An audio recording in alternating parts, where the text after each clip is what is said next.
let me describe exactly what is mind. See the constant inner chattering which goes on inside you with your permission or without your permission, with your awareness or without your awareness, is mental layer. Except the time you are in deep sleep, all other time it goes on and on and on and on. I'll just give you a few simple explanations. Can you just sit up? Change the channel. Just wanted to give you a simple introduction about this mental layer. Your 24 hours is shared just by these 3 layers. You don't experience 4th layer. See, your 24 hours is shared just by these 3 layers. Maximum time, I can say 80% of the time is shared just by these 2. Only 20% goes to deep sleep. According to the statistics, now they do a lot of sleep study and all. According to the statistics, in the West, nor the ordinary American sleeps only 16 minutes maximum continuously. Only 16 minutes. Then he comes back to dream and spends some time in the dream, then goes back to deep sleep. 16 minutes is the maximum time. So 20% of your time only you spend in deep sleep, and the 80% of your time you spend in these 2 states. In both states, you are under the control of mental layer. Please understand. In both states, you are under the control of mental layer. Understand? If this state, dream state, overlaps on the waking state, that is what we call daydream. That's what we call daydream. If this state overlaps on this, we call it night dream. Understand? Daydream and night dream. Both put together only we call it as mental layer. This is the layer. If you just work on this layer, almost 80% of your problems will be solved. Because 80% of your energy blockage or the samskaras are stored only in this layer. If you drive from house to home, you will be aware that you are driving first 3-4 minutes. Then only last 2 minutes you will be aware you are finishing your driving. Between the 25 minutes, what happens? And not only that, in the 25 minutes you will be taking many big decisions about your work. Unconsciously thinking and taking decisions happens in this mental layer. That's why I tell people 80% of your energy is stored in this mental layer, blocked in this mental layer. Cleaning this layer is a very powerful way of liberating yourself. In the pranic layer, you store the engrams related to desire. In this layer, you store the engrams related to guilt, past. Let me define guilt exactly. If you review your past actions with present intelligence, you will create guilt. Your intelligence is getting constantly updated by every experience added to you. With updated intelligence, if you review your past life, what will happen? You will create guilt. For example, at the age of 7, when you are playing with toys, if your mom comes and tries to give you food, you will say, no, I want to play. If your mom tries to snatch the toy from you, you will just kick her and say, you get lost. I want only my toys. I don't want to eat. Now if you see, you will understand your toys are less important than your mother. Now, how this intelligence came to you? Because so many things which happened in your life has added this intelligence to you. Mother is much more important than the toys. So with this intelligence, if you try to review your past action, what will you do? You will start crying, oh, I don't know why I did that, I kicked my mom, unsaid, get lost. You will start creating guilt. People come and tell me, I did not have intelligence that time, Swamiji, that's why I took that such bad decision. You can look at the life in two ways. One, you can celebrate, now I have intelligence. Or you can start worrying, that time I did not have intelligence. Why are you creating more trouble even by having intelligence? If you start creating trouble by having intelligence, God will say, alright, let him then have less intelligence.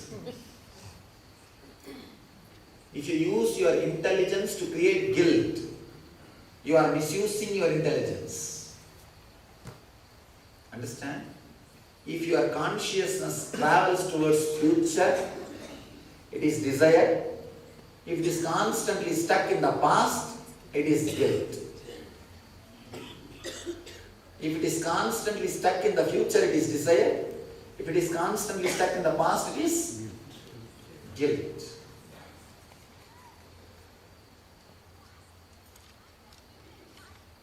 First of all, who is there to judge what is right and what is wrong? There is nobody. There is no such thing. See, there are some understandings you need to have to live in this society. For example, if you want to live in India, you need to know Indian constitution. Only then you can live peacefully. You can live happily. So it is a social rule. You will not kill me so that I will not kill you. Both of us will live together. It is a social rule. But you don't have to internalize that inside and make it like a life. There is a space inside you beyond you being a citizen of some society or a country. That space, you have to remain. You have to tell yourself, you have to retain a space which will not be touched by any identity you are carrying. Understand? If you don't have any space inside you of your own, you will be filled with the guilt created by society. Society's one and only work is constantly to create guilt in you. Only then you can be ruled. In villages, if you see, when they break a big wooden logs, they will put a wedge. Have you seen? Yeah. Same way, guilt is a wedge inserted into your personality to break you, to completely disintegrate you. One more thing, whoever is putting guilt in your head, they are all doing exactly what they say don't do. They have that much of intelligence to protect their privacy, that's all. Understand? They have that much of intelligence to protect their privacy. Nothing else. It is very rare. People try to help you to come out of guilt. Whoever helps you to come out of guilt, they are veritable forms of an enlightened master. Only an enlightened being can liberate people from guilt because he doesn't have anything to gain by keeping you a slave. But the society has everything to gain by keeping you as slave. So you need to be constantly put in guilt about this, about that, something or other. Clear idea about the country's constitution and the cosmic constitution is a basic necessity for spiritual life. Understand? Country's constitution is needed only as long as you live in this country. Cosmic constitution is needed for you to live and die. Now whatever these 4 days I am talking, just I am giving you exactly how the cosmic constitution functions, that's all. This is Dharma. Cosmic constitution is dharma. One important thing. If you internalize cosmic constitution, you can live in any country happily, blissfully, without getting disturbed and without feeling suffocated.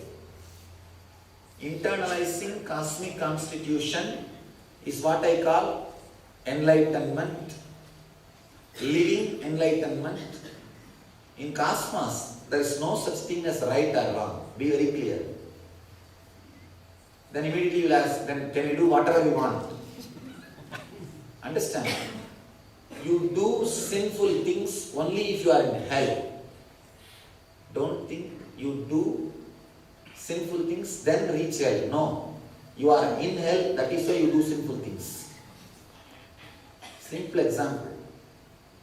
If you are in a very happy, good, relaxed mood, rarely. Even if somebody breaks a glass in front of you, you tell, all right, leave it, it's okay, we'll buy another one.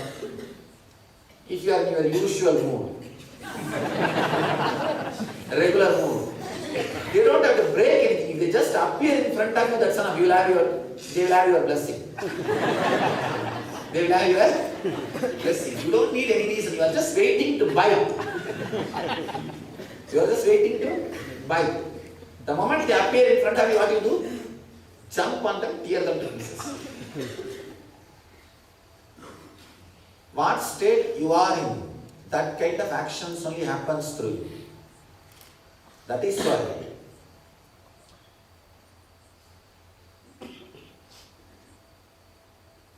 the cosmic constitution emphasizes more on the being than doing. An enlightened person can never kill anybody, can never do any harm to anybody, can never do any harm to anybody. An unenlightened person can never do anything good to anybody. Really. Even if you think you are doing big services, see, the idea of service is created by the guys who want to create wealth and maintain. See, all the big guys who are doing service, you will see they will all be capitalistic fellows. Capitalist. And because they hold so much, they have a deep guilt. You don't know when these poor fellows will revolt and take away the wealth. So better to give something and keep them little pacified way. It's a cunning strategy. Be very clear. It's simple cunning strategy. With enlightenment, whatever you do will be great. It leads to do so much good to people. Even your simple breathing will heal somebody somewhere. Even your simple walking will be so graceful, somebody will be inspired. Why bother about somebody? Planet Earth will feel blessed. If you walk unclutched on the planet Earth, she will be healed. Planet Earth is abused too much by enough of buffaloes. If you walk unclutched way, Earth will feel healed. Earth will feel healed.